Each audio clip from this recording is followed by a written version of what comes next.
este sodio, aquí tenemos el ENaC y el ROMK, y también tenemos, estas son las células intercaladas principales, estas son las otras células intercaladas, y cuando nosotros cuando hay un exceso de sodio a nivel distal, pues entonces el ENaC está más activo y empieza a reabsorber todo este sodio, lo que genera un gradiente electroquímico entre estas dos partes, ¿no? Digamos, adentro se hace más positivo. Para mantener la electroneutralidad, que el cuerpo la mantiene a toda costa, pues entonces va a ser excretado potasio. Y de esta forma ya como que se balancea la situación. Y también va a favorecer que se excreten protones. Entonces esto, además de la contracción, explica la generación y en parte también el mantenimiento de la alcalosis metabólica. Otra cosa que pasa, que ya no les puse aquí, es que hay una depresión de cloro, y el cloro es importante para la excreción de bicarbonato a nivel renal. Acuérdense que hay esta proteína que se llama pendrina, y hay la pendrina, para no meternos en tanto rollo, es un intercambiador de cloro por bicarbonato. O sea, jala cloro y saca bicarbonato. Pero si nosotros no tenemos tanto cloro, pues ese intercambio va a ser menos eficaz, y esto mantiene la alcalosis metabólica. Entonces, este es uno de los efectos que nosotros podemos prevenir o tratar. Ya sabemos que va a pasar. Otra cosa que pasa con los diuréticos de ASA es que dan hipernatremia, ¿no? Ustedes lo han de haber visto 1000 veces, tiene el paciente en la terapia, lo están queriendo secar con la furosemida, y de repente empieza a hacer alcalosis metabólica y empieza a hacer hipernatremia, y el paciente todavía parece un Michelin. Y bueno, ¿por qué pasa esto? Acuérdense que cuando bloqueamos este transportador, la absorción de sodio y cloro pues va a disminuir. Entonces, la capacidad de concentración de la médula pues va a disminuir también. ¿Y esto qué pasa? Aquí en el túbulo colector con las acuaporinas, cuando se insertan, pues el agua se mueve a través de un gradiente de concentración. Entre más concentrada esté la médula, más agua vas a ser capaz de reabsorber. Entonces, como la médula va a estar menos concentrada de lo que debería, esto va a favorecer que se excrete algo de agua libre, o que al menos haya isostenuria, más toda la sal que le están echando al paciente, pues no es infrecuente que exista hipernatremia. Ahí está ya. Entonces se bloquea ahí, se bloquea allá. Entonces, como regla del pulgar, acuérdense que la orina después de ser producida, perdón, la orina producida después de usar furosemide es una orina hipotónica. De hecho, equivale, si ustedes miran los electrolitos, más o menos como a una solución salina al 0.45%, y va a ser una orina más ácida también, porque se favorece la excreción de electrones, como ya lo vimos. ¿Alguna duda hasta aquí? Creo que voy muy acelerado. Si no hay dudas, le sigo.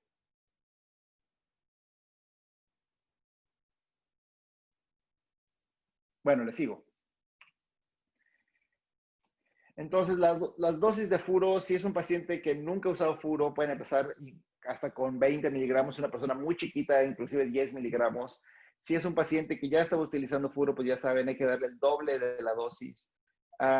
Otra regla del pulgar es darle la dosis de la creatinina por 2, si no está expuesto antes a diuréticos. Por ejemplo, si tienes aquí le puse 0.2, pero porque acá en Canadá utilizamos otras unidades, pero ustedes aprenden la que es creatinina por 2. Si ustedes tienen un paciente con 1.5 de creatinina, al menos lo que le tienen que dar es 30, ¿ok? De Lasix. Y si el paciente ya utilizaba furo antes, pues al menos lo que le tienen que dar es 60. Entonces ahí es creatina ya por 4. Entonces, ustedes, como les expliqué, le dan un bolo. Si eso no funciona, le pueden seguir aumentando la dosis hasta que lleguen a un máximo de 240 miligramos en una sola dosis. Eso es como un umbral que se utiliza de seguridad, porque a partir de esa dosis es cuando se puede dar toxicidad. Pero yo les pregunto para sus adentros, ¿quién de ustedes ha dado alguna vez un bolo de furosemide de 240 miligramos? A lo mejor no muchos. Entonces, también se ha comparado diferentes estrategias del uso de furosemide. El estudio DOSE comparó darlo en bolos contra infusión, y comparó dar dosis altas con dosis bajas, en un diseño 2x2, etcétera, solamente 300 pacientes. Y lo que vieron es que no había una diferencia de dar la furosemide en bolos contra infusión, o en altas dosis contra dosis bajas. Sin embargo, sí se dieron cuenta que cuando daban ustedes una dosis más alta, podían mejorar los síntomas un poquito más, el paciente se secaba más rápido, perdía más agua. La creatinina aumentaba también un poquito más cuando dabas las dosis altas, pero eso no es muy importante que digamos. ¿Cómo? No es importante que aumente la creatinina. Acuérdense, cuando ustedes están secando a un paciente, la creatinina se puede concentrar. Si el paciente todavía lo ven que está hinchado, hipervolémico, y se está sintiendo mejor con la infusión, pues ustedes pueden tolerar que la creatinina aumente 0.3, 0.4, 0.5.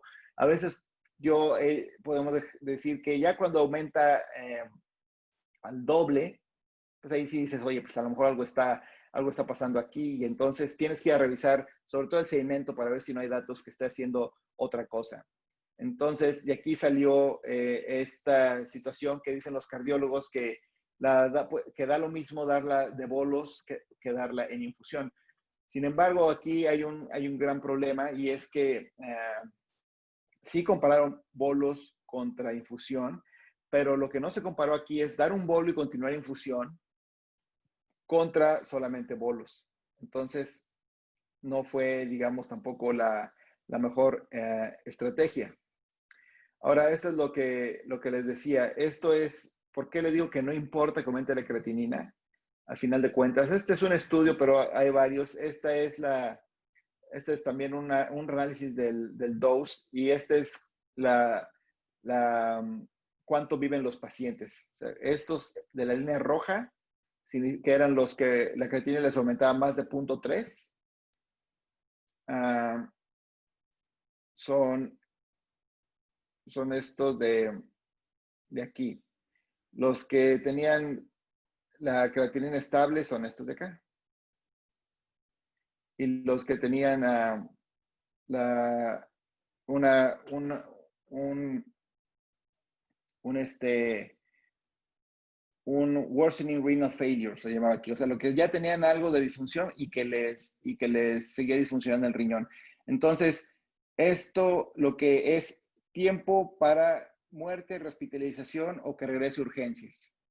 Entonces, estas dos tenían esta tenía una mayor duración de los efectos benéficos. O sea, en conclusión, estos pacientes, los que tenían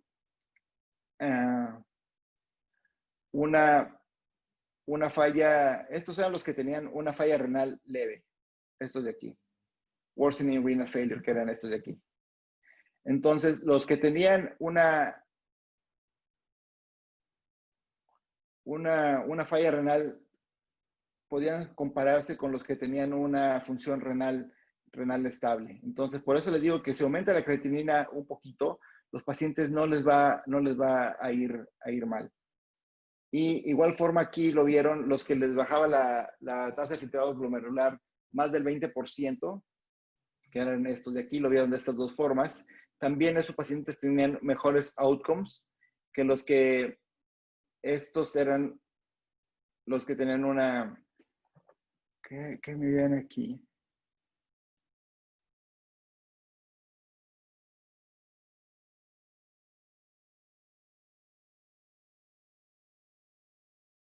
No creo que era esto, pero el punto es que los que tenían una función renal que empeoraba, les iba igual que los que tenían una función renal estable en cuanto a muerte, hospitalización o visitas a la sala de urgencias.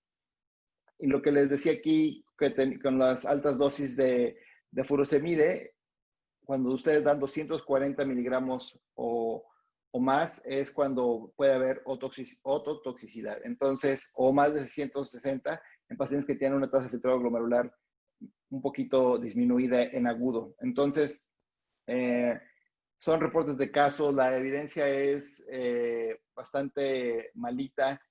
No se preocupen mucho de la ototoxicidad hasta que empiecen ya a aumentar ya con los, cuando anden con estos niveles de dosis. Hola, Por Meras, aquí. habla Jorge Gaitán. ¿Te puedo interrumpir tantito nada más? Claro que sí. En la diapositiva previa de la gráfica que estabas tratando de explicar, según yo en ese estudio, lo que la abreviatura IRF era Improved Renal Failure. Digo, o sea, Improved Renal Function. O sea, la estaban comparando con los que supuestamente habían mejorado. Claro. Gracias, güey. Nada, Entonces, perdón por interrumpir. no, gracias. Para eso, qué bueno que me interrumpiste. Ya me hace sentido todo. Es que decía, ¿qué era esta ahí? Entonces, ya con la explicación ya queda bastante claro. Los que les aumentaba la creatinina o les caía la tasa de filtrado glomerular, les iba mejor que los que las creatininas les bajaba. ¿Por qué? Porque acuérdense que la creatinina se diluye. Entonces, cuando la creatinina se diluye, parece que la tasa de filtrado glomerular aumenta, los nefrólogos estamos muy contentos, pero en realidad el que no está contento es el corazón del paciente, porque eso significa que están con una sobrecarga de volumen que pudo haber inclusive hasta empeorado. Entonces, ya pasando a otra cosa, 10 mitos de la furosemide, es que es nefrotóxica, ya explicamos que no. La furosemide con fluidos puede prevenir la lesión renal aguda y pues eso no, ya se ha visto que no sirve para prevenir. Que está contraindicada en lesión renal aguda, pues tampoco. De hecho, es bastante útil para el manejo de volumen en lesión renal aguda. Funciona mejor con albúmina. Ya se ha probado y visto esto al derecho y al revés, que no funciona mejor si ustedes hacen estas cosas que le echaban la furo, le echaban la furo al frasquito de albúmina, lo agitaban, no sé qué, y luego ya se lo pasaban hacia el paciente. No funciona mejor. Tal vez, y eso solo es un gran tal vez, en pacientes con síndrome nefrótico con albúminas súper bajas, ahí a lo mejor podría funcionar. Infusión es mejor que bolos, pues son similares, pero yo creo que lo que sí puede ser mejor es si dan ustedes una infusión y luego dan el bolo. El bolo o la infusión. Puede prevenir que el paciente le caiga la diálisis. Esto puede que sí sea un mito parcial. Sí puede prevenir que pacientes, si la única indicación que tienen es por sobrecarga de volumen, pues entonces sí podemos ahorrarnos la diálisis. Sirve para salir de la diálisis. Esto sí es un mito. A lo mejor sirve para que el paciente orine más, para un poquito de control de volumen, pero nada más no ayuda a que el riñón aclare más sustancias. Si después, si en una lesión renal aguda ustedes dan furosemide y con eso se induce la diuresis, y ya implica que el riñón se recuperó por completo. No, a lo mejor implica que el riñón se está recuperando, pero pues todavía le falta, no significa que ya le hicieron. Debe ser detenida si la creatinina va en aumento y no tampoco, como ya lo vimos ya hay varios estudios, sobre todo de cardiólogos, que han visto que ustedes están dando furosemide y la creatinina aumenta, está bien. Mientras el paciente se esté sintiendo mejor, se sigue descongestionando, le mejore la disnea, el peso baje y el paciente esté feliz, todos estamos felices. Y eso, al final de cuentas, va a traducirse en mejores desenlaces para el paciente.